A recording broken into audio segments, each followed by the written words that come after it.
ये बिहार की चर्चा इसलिए हो रही है क्योंकि कई ऐसे हैं जिन्हें लगता है कि बिहार पिछड़ेपन की पहचान है। बिहार को देश से निकाल दिया जाए तो देश विकसित कहलाएगा।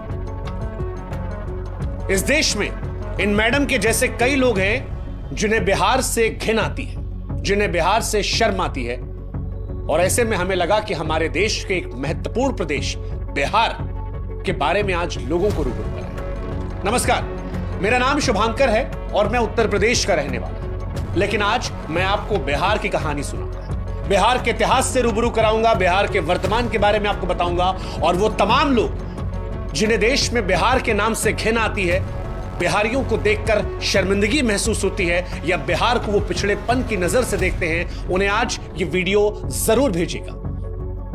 आज तक हमने कहा नहीं, लेकिन आज कहते हैं कि इस वीडियो को शेयर जरूर कीजिएगा हर उस व्यक्ति से जो बिहार को देखकर आंख नाक कान मुंह बनाता है। ये मोहतरमा शिक्षिका है, टीचर, और किसी अरे गहरे नत्थु खैरे स्कूल की टीचर नहीं है। मैडम केंद्रीय विद्यालय की शिक्षिका है। लेकिन इन मैडम की जब भाषा हमने सुनी तो बड़ी शर्मिंदगी हुई कि कैसे धारा प्रवाह ये बिहारियों को गाली दे रही है। मेरे से क्या दुश्मनी थी, मुझे इंडिया के वर्स्ट फकिंग रीजन में पोस्टिंग दे दी। मेरे को गोवा दे देते, कहीं भी दे देते, उड़ीसा दे देते, कोई दिक्कत नहीं थी मुझे। I am not kidding, the situation of Bihar is actually, it is not even hyped up, it is and Bihar is just have no civic sense, not even kidding। सच कहे तो हमको नहीं मालूम है कि ये मैडम क्या पढ़ाती है, लेकिन जितना हमने इनको सुना, जिस हिसाब से बिहार को ये गाली दे रही थी, उस हिसाब से एक बात तो साफ थी कि बिहार को लेकर इनकी मानसिकता कुंठित है, बिहार को लेकर इनके मन में बेपनाह नफरत है। मैडम अपने वीडियो में बिहार को जबरदस्त तरीके से कोस रही थी, और ऐसा इसलिए कर रही थी क्योंकि इन्हें बिहार में पोस्टिंग दे दी गई। अब बिहार के बारे में मैडम की अज्ञानता कहें, पूर्वाग्रह कहें, दुराग्रह कहें, या फिर उटपटांग बोलकर सोशल मीडिया पर वायरल होने की निंजा टेक्निक, लेकिन जब मैडम ने वीडियो रिकॉर्ड करके लेक्चर दिया, सोशल मीडिया पर वीडियो पोस्ट किया, तो यह बात बिहारियों को और देश में बिहार से प्यार करने वालों को रास नहीं आई। इन मैडम के मन में बिहार को लेकर इतनी घृणा रही कि मैडम कहती है कि बिहार की वजह से देश विकसित नहीं बन पाया, बिहारियों को तो सिविक सेंस है ही नहीं। Bihar is just have no civic sense, not even kidding। जिस दिन बिहार को देश से हटा दिया जाएगा, इंडिया ऑटोमेटिक डेवलप्ड कंट्री बन जाएगा। आसान शब्दों में कहें तो मैडम कहना चाहती थी कि देश का सबसे घटिया, सबसे पिछड़ा क्षेत्र बिहार है।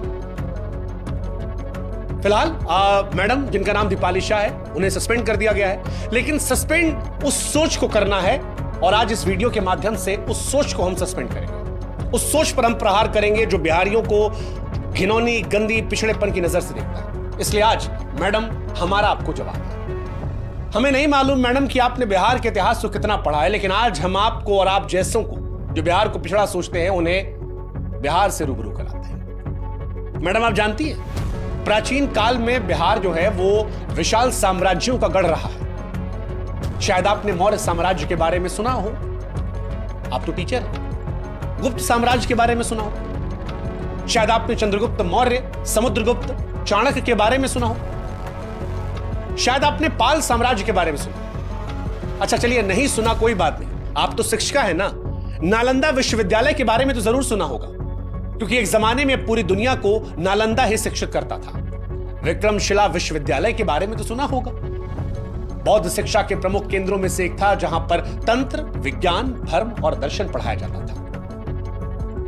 आपने सम्राट अशोक के बारे में सुना? वो सम्राट जिन्हें सम्राटों का सम्राट कहा जाता था, चक्रवर्ती सम्राट अशोक, जिन्होंने अपने जीवन में एक भी युद्ध नहीं हारे, अपने शासन में 23 विश्वविद्यालयों का निर्माण करवाया। जब हथियार को त्यागा तो सत्य शांति का ऐसा पाठ पढ़ाया जिसकी मिसाल आज भी सारी दुनिया में दी जाती है। मैडम, आप सरकारी कर्मचारी हैं ना? अशोक की लाट तो आपने देखी होगी। मतलब जानती है उसका मतलब होता है सच हमेशा जीतता है। इसकी ताकत इतनी है कि अगर एक साधारण से कागज पर यह लग जाए तो उसका महत्व बढ़ा देती है, क्योंकि यह संवैधानिक पद और संविधान की ताकत को दिखाती है। आपको भी मैडम जो ज्वाइनिंग लेटर मिला होगा ना, उस पर यह लाट जरूर लगी होगी, लेकिन आप कहती हैं कि बिहार बेकार है। अशोक के स्तंभ के बारे में सुना है मैडम आपने? भारतीय उपमहाद्वीपों में फैले अखंड स्तंभों में से श्रृंखला है। जिसे सम्राट अशोक ने बनवाया था, और ये उसी बिहार में है, उसी बिहार में जिसके बारे में आप कह रही थी कि सिविक सेंस नहीं है। मैडम, ये बिहार ही है जिसकी संस्कृति का लोहा पूरी दुनिया मानती है।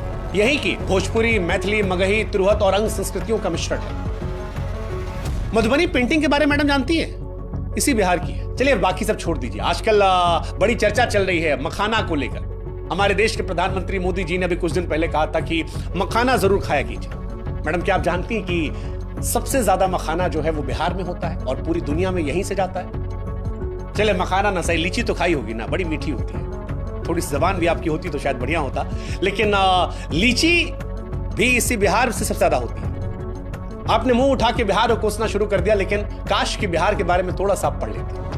आप धार्मिक हैं? चलिए पता नहीं, लेकिन बौद्ध धर्म, जैन धर्म का उदय जो है वो भी बिहार में हुआ था।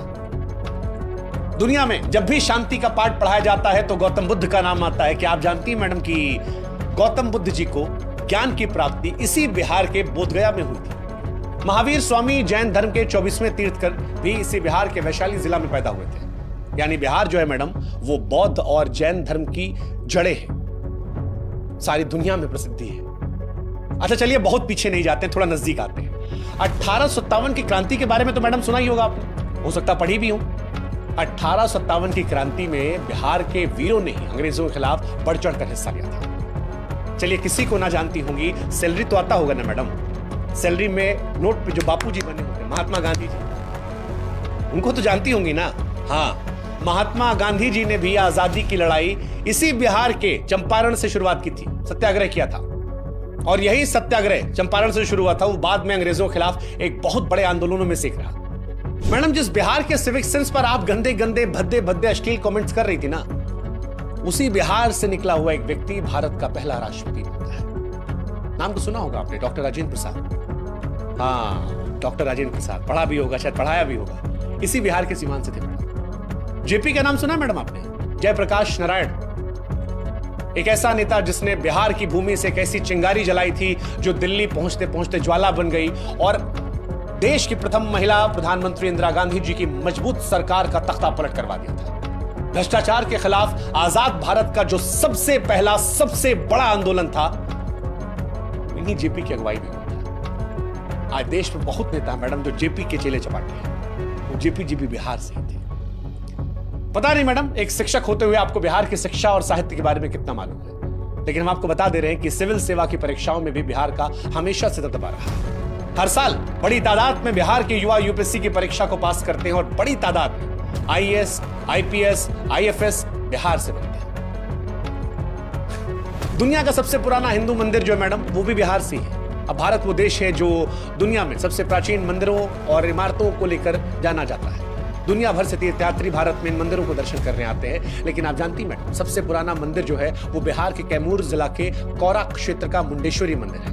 कहा जाता है कि 3री या 4वीं शताब्दी में इसका निर्माण हुआ था। सबसे ज्यादा लोग यहीं जाते हैं, पूछा जाता है। चलिए वाईफाई का तो इस्तेमाल करती होंगी ना मैडम आप, डेटा इंटरनेट फ्री वाला मिल जाता होगा, सबको मजा आता है। क्या आप जानती हैं कि दुनिया का सबसे लंबा वाईफाई जोन जो है वो बिहार की राजधानी पटना में है? हाँ जी। और आपको जान के हैरानी होगी मैडम कि इसका कवरेज एरिया जो है ना वो 20 किलोमीटर का है। इससे पहले जो रिकॉर्ड था वो चीन के नाम था, 3.5 किलोमीटर में वाईफाई नेटवर्क था, लेकिन उससे तकरीबन 6 गुना में बिहार से है वही इंटरनेट जिससे वीडियो आपने अपलोड किया था और कहा था जीरो सिविक सेंस बिहारियों में, पिछड़े लोग हैं, डेवलप्ड हो जाएंगे। मैम इसी बिहार में अशोक राजपथ पर कभी जाइएगा, वहां से लेकर दानापुर तक मुफ्त इंटरनेट है, कोई पैसा नहीं लगेगा उसका। आप कहती हैं कि बिहार सबसे पिछड़ा। दुनिया का सबसे बड़ा ऊंचा लंबा स्तूप जो है वो भी बिहार में मैडम, बिहार राज्य में ही केसरिया स्तूप, गूगल कर लीजिएगा, सबसे ऊंचा और सबसे बड़ा बौद्ध स्तूप है। चंपारण जिले में पटना शहर से लगभग 110 किलोमीटर उत्तर में केसरिया कस्बे में मिलेगा। यह माना जाता है इसका निर्माण मौर्य काल में हुआ था और आज एक महत्वपूर्ण ऐतिहासिक पुरातत्विक स्थल है। दुनिया भर से पर्यटक इसे देखने आते हैं। क्या आप जानती हैं मैडम कि देश का सबसे पुराना हाईवे जो है वो बिहार में 2400 किलोमीटर लंबा? हाँ, मतलब आपको हैरानी होगी, दक्षिण एशिया के सबसे लंबे और पुराने रास्तों में से हावड़ा के पश्चिम में स्थित बांग्लादेश के चटगांव से शुरू होता है और उसके बाद वर्धमान, आसनसोल, सासाराम, प्रयागराज, कानपुर, कन्नौज, एटा, अलीगढ़, बुलंदशहर, गाजियाबाद, दिल्ली, पानीपत, करनाल, अंबाला, लुधियाना, जलंधर, अमृतसर, पाकिस्तान के लाहौर, रावलपिंडी होते मैडम अफगानिस्तान के कंधार तक ये जाता है। है ना, वो भी बिहार में ही मैडम। अच्छा चलिए, लिखने पढ़ने का तो शौक होगा ना मैडम आपको, कविता वविता लिखती हैं? एक कविता हमको आपके लिए याद आ रही है, आपकी हरकत पर। आपकी नौकरी चली गई तो हमको याद आया कि जब नाश मनुज पर छाता है तो सबसे पहले विवेक मर जाता है। अरे गजब, देखिए इत्तेफाक, देखिए ये जो कविता है ना मैडम, ये भी एक बिहारी ने लिखी है।